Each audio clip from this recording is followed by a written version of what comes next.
Judith chapter 7. The campaign against Israel. The following day Holofernes ordered his whole army, and all the troops who had come to join him, to break camp and move against Betheliah, seize the passes into the hills, and make war on the Israelites. That same day all their fighting men went into action.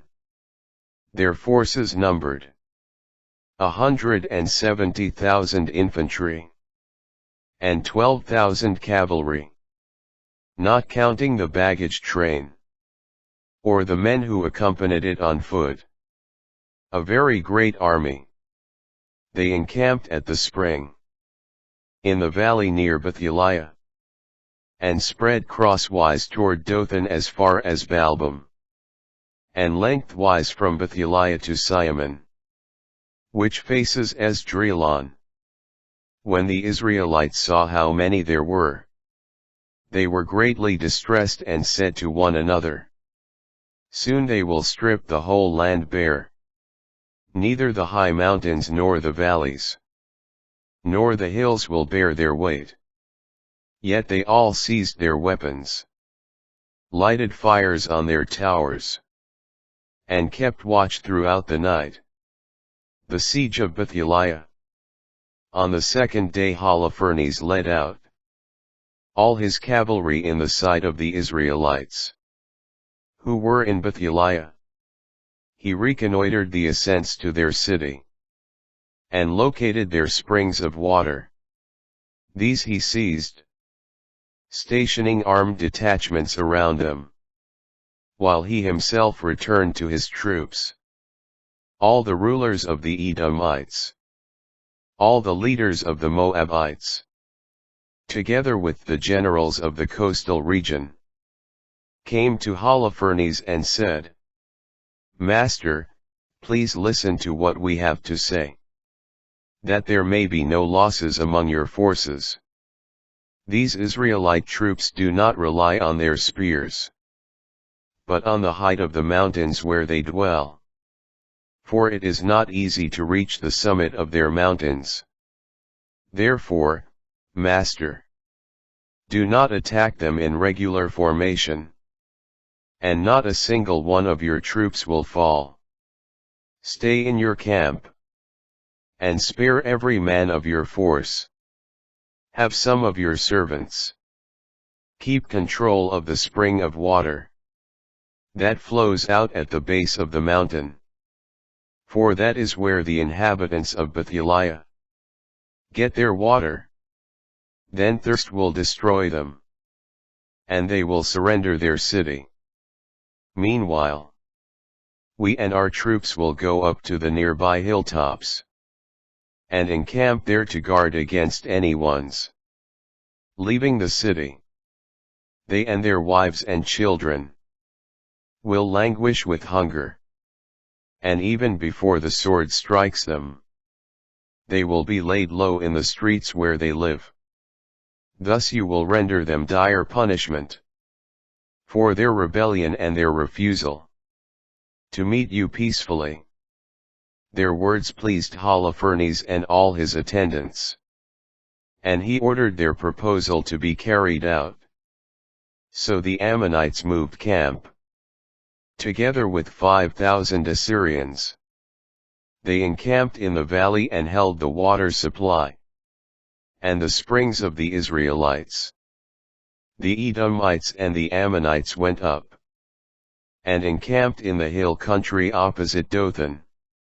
And they sent some of their men to the southeast, opposite Egrebel, near Chuzi, which is on Wadi Machmur. The rest of the Assyrian army was encamped in the plain, covering all the land.